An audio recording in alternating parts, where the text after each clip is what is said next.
Dan rasanya ya masyarakat Jawa Tengah merasakan betul kesejahteraan itu. Mas, Pak Ganjar itu pemimpin saya. Pak Ganjar itu sudah bekerja untuk masyarakat.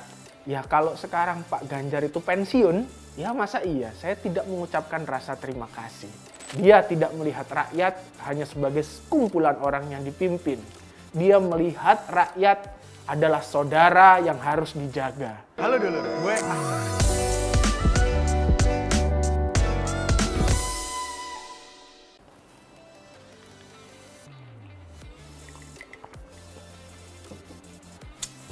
Halo dulur, gue Ahsan. Selamat datang lagi di Think Tank. Kemarin gue berkesempatan langsung datang ke acara Pesta Rakyat Terima Kasih untuk Ganjar Pranowo di depan kantor Gubernur Jawa Tengah. Momen itu sangat mengharukan. Itu kesan pertama yang gue dapat. Terima kasih Pak Ganjar.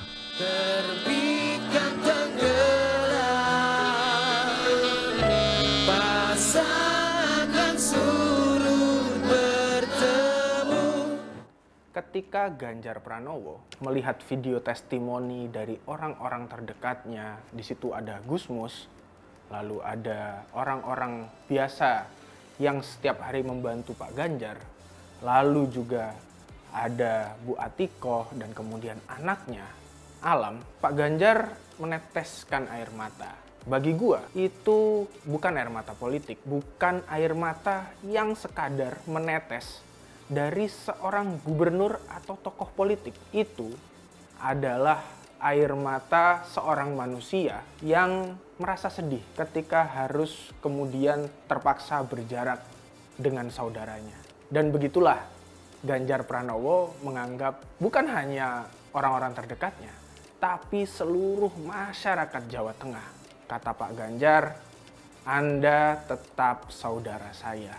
Dan disinilah menurut gua, seorang pemimpin kemudian mengetahui jati dirinya yang sesungguhnya. Bahwa pemimpin itu bukan seorang yang derajatnya lebih tinggi daripada yang dia pimpin. Jabatannya mungkin, tapi dia adalah bagian dari masyarakat yang dia pimpin. Dia sama, dan bagi Pak Ganjar maknanya adalah persaudaraan. Lebih dari itu, kalau kemarin gue lihat segitu banyaknya puluhan ribu orang mau datang berbondong-bondong untuk menghadiri acara tersebut. Yang sebenarnya ya mereka lah yang membuat acara itu untuk Pak Ganjar. Karena dari judulnya aja, terima kasih Ganjar Pranowo. Terima kasih Ganjar. Di sini kan berarti mereka ingin mengucapkan apresiasi yang besar kepada Ganjar Pranowo yang selama 10 tahun itu bukan hanya memimpin mereka, tapi mewujudkan kerja-kerja untuk menuju Jawa Tengah yang lebih sejahtera, kesejahteraan. Dan rasanya ya masyarakat Jawa Tengah merasakan betul kesejahteraan itu.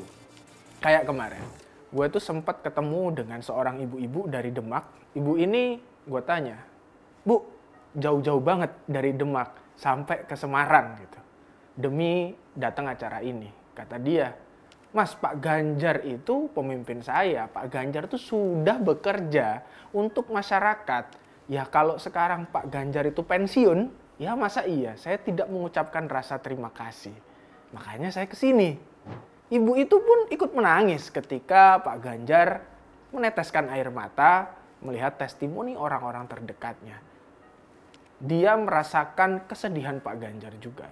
Lalu saya tanya, emang apa Bu yang Ibu rasakan gitu dari kinerja Pak Ganjar? Kata dia sangat paling merasakan itu adalah di bidang kesehatan.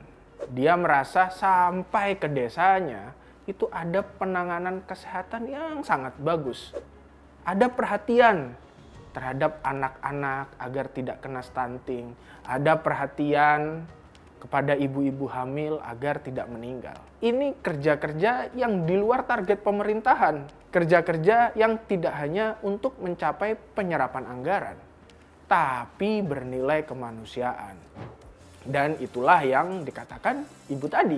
Dari sini sih gue mikir, Indonesia sedang menuju ke arah bonus demografi. Artinya akan semakin banyak generasi yang produktif dibanding yang tidak produktif.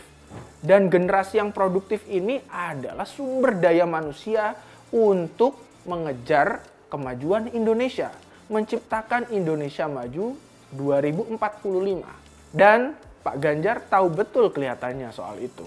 Dia dalam pola pikirnya kemudian sangat fokus untuk menyiapkan sumber daya manusia.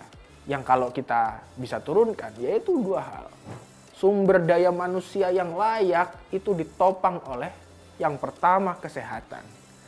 Bila anak-anak kecil itu tidak sehat, sakit, merintih-rintih, terluka, ya tidak akan mampu tumbuh menjadi generasi penerus bangsa untuk membangun Indonesia.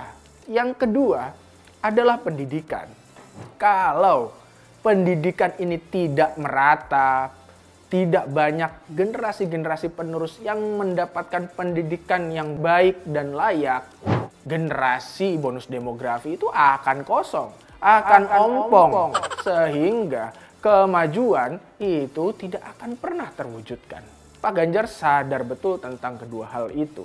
Makanya selain di bidang kesehatan, dia sangat menangani stunting dan terbukti di era kepemimpinannya angka stunting itu di Jawa Tengah anjlok, angka kematian ibu hamil anjlok, fasilitas-fasilitas kesehatan di desa-desa, puskesmas-puskesmas terbangun, yang akhirnya harapan hidup manusia Jawa Tengah juga meningkat. Soal pendidikan, dulu di Jawa Tengah, menurut data-data yang gue baca, itu banyak blank spot, daerah-daerah kosong yang tidak ada sekolahnya. Tapi di era Pak Ganjar, blank spot itu kemudian terisi. Sekolah-sekolah baru dibangun. Orang-orang lebih dekat untuk mengakses pendidikan. Sebuah boarding school, sekolah asrama vokasi untuk meningkatkan kapasitas anak didik atau kapasitas siswa-siswa menuju kerja. Biar link and match antara pendidikan dan dunia kerja. Dan yang menariknya, SMKN Jawa Tengah ini gratis. Artinya Pak Ganjar sangat mendukung pendidikan inklusif.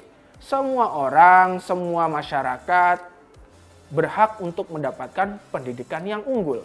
Dan ya wajar kalau kemudian Pak Jokowi memuji program tersebut. Pak Jokowi bilang bahwa program ini pantas dinaikkan dalam tahap nasional. Artinya bisa diaplikasikan di seluruh Indonesia. Dan lewat program-program pendidikan itulah generasi bangsa penerus yang nantinya akan mengisi bonus demografi menuju Indonesia Emas 2045 ya akan terwujud. Ya kalau yang gue temuin tadi adalah seorang ibu, pantas dia sangat terharu. Sangat terharu ketika Pak Ganjar pamitan menjelang pensiun. Seorang ibu ini yang dipikirin pasti anaknya. Dan yang dipikirin ya nggak lepas dari dua itu tadi. Gimana anaknya itu nanti bisa sehat. Gimana anaknya tuh bisa pintar. Punya modal untuk menantang arus zaman. Ya dia merasakan itu. Gua kalau menjadi si ibu itu tentu akan sama terharunya. Meskipun gua bukan warga Jawa Tengah. Dan kebetulan ada di situ. Gua benar-benar melihat kerakyatan itu ada di diri Ganjar Pranowo. Dia tidak melihat rakyat hanya sebagai sekumpulan orang yang dipimpin. Dia melihat rakyat adalah saudara yang harus dijaga. Saudara yang harus diperjuangkan. Saudara yang diajak berkolaborasi untuk mencapai kesejahteraan. Maju bersama. Bye.